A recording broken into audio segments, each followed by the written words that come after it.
안녕하세요. 오늘 저희가 함께 살펴볼 자료는요. 미디어 아티스트 티안 작가에 대한 소개글이랑 작가 노트입니다. 네? 이분이 전통적인 상징이랑 최첨단 디지털 기술을 되게 잘 결합하시는 분이잖아요. 맞아요. 아주 독특한 세계를 구축하셨죠. 그래서 이 자료들 보면서 티안 작가가 시간, 기억, 정체성 이런 주제들을 어떻게 다루는지 한번 같이 파헤쳐 보려고 합니다. 네, 좋습니다. 특히 데이터 영혼이니 시간 공간 설계자 같은 말들이 나오던데 흥미롭더라고요. 자, 한번 들어가 볼까요? 네. 일단 티안 작가는 1967년생이시고요. 한국전쟁 이후에 급변하는 한국 사회를 직접 겪으셨잖아요. 아, 그렇죠. 그 경험이 중요하겠네요. 네. 그게 작품 세계에 큰 영향을 미쳤다고 본인이 직접 밝히기도 했어요. 그리고 이력을 보면 심리학, 또 현대무용, 인터랙티브 미디어까지. 굉장히 다양해요. 와, 정말 폭넓네요. 그쵸? 그래서 스스로를 시간 공간 설계자, 또 양자 기업 정원사, 심지어 디지털 샤몬 이렇게 부르거든요.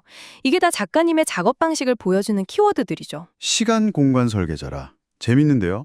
그 시간을 그냥 쭉 흘러가는 걸로 보는 게 아니라 여러 시간대가 막 겹쳐 있고 서로 영향을 주는 그런 구조?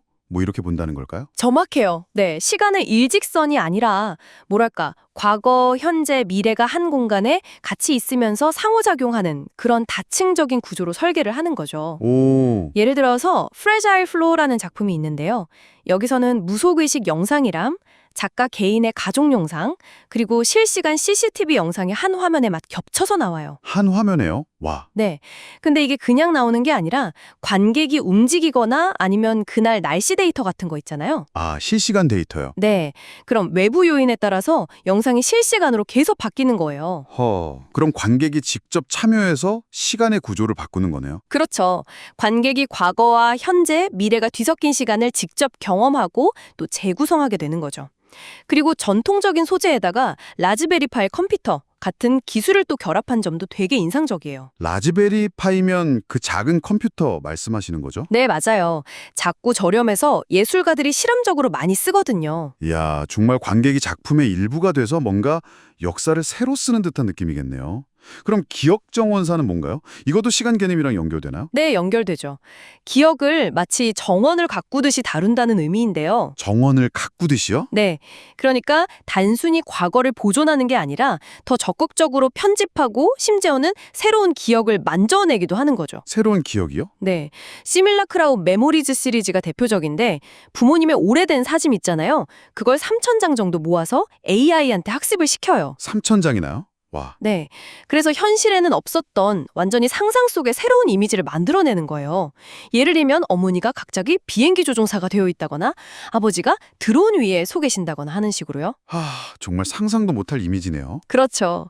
근데 이게 또 재미있는 게 관객이 전시장 안에 나무 오브제를 이렇게 만지면요. 이 기억의 씨앗 같은 이미지들이 안개 위에 잠깐 나타났다가 사라져요. 아, 잠깐만 보였다 사라지는 거군요. 네, 이게 기억이라는 게 붙잡으려고 하면 사라지지만 그 순간 자체를 음미하는 게 중요하다. 이런 메시지를 주는 거죠. 기억의 본질에 대해서 생각해보게 하고요. 와, 기술을 통해서 기억을 새롭게 만들고 또 그 의미까지 되짚어보게 하는군요.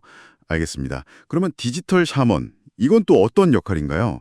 전통 샤먼이랑 디지털 기술이라 좀 안 어울리는 것 같기도 한데. 그렇죠. 좀 낯설 수 있는데 전통적인 샤먼이 현실 세계랑 영적인 세계를 연결하는 역할을 했잖아요. 네, 그렇죠. 중재자 역할. 작가는 그걸 디지털 기술을 통해서 현대적으로 재해석하는 거예요. 디지털 샤먼즈라는 작품을 보면 관객의 심장 박동 데이터를 실시간으로 받아요. 심정 박동이요? 네.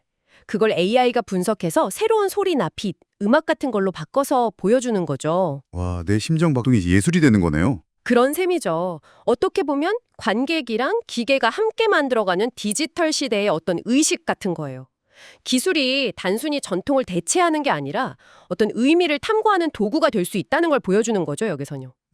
우리 안에 보이지 않는 데이터, 작가가 말하는 데이터 영혼 같은 거 있잖아요. 아, 데이터 영혼이 여기서 나오는군요. 네, 그런 디지털화된 경험이나 감정의 층위를 탐색하는 통로가 되는 거죠. 흥미롭네요.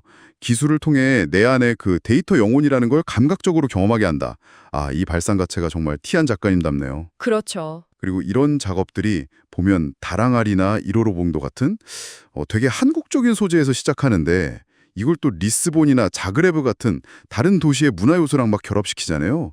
그 점도 되게 인상 깊었어요. 맞아요. 분명히 한국적인 정서나 기억에서 출발하는데 뭐 예를 들면 포르투갈 리스본의 지진 데이터라던가 발칸 지역의 전통 악기 소리 같은 걸 막 섞어요. 네네. 그러면서 문화적인 경계를 허물죠. 어떻게 보면 가장 지역적인 경험을 깊이 파고들 때 오히려 시대를 넘고 장소를 넘어서는 보편적인 인간의 조건들 있잖아요. 뭐 살아남고 기억하고 의미를 찾는 방식 같은 거요. 아, 그런 보편적인 통찰로 이어지는군요. 네. 그런 통찰에 다다를 수 있다는 걸 보여주는 것 같아요.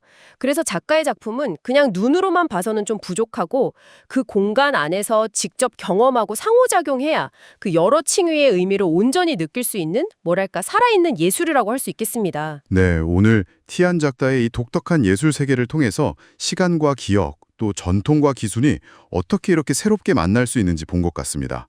아, 정말 과거와 현재, 데이터와 영혼이 막 공존하는 그런 시공간을 잠시 경험한 기분이 드네요. 네. 작가가 어떤 명확한 답을 딱 주는 건 아니죠. 그보다는 우리 각자가 자신의 기억이나 시간을 어떻게 마주할지, 또 이 기술과 전통 사이에서 어떤 의미를 만들어갈지 계속 질문을 던지는 것 같아요. 작품 자체가 하나의 질문인 셈이죠. 네, 그렇죠. 곱씹어볼 만한 지점인 것 같습니다. 마지막으로 여러분께 이런 질문 한번 던져보고 싶네요.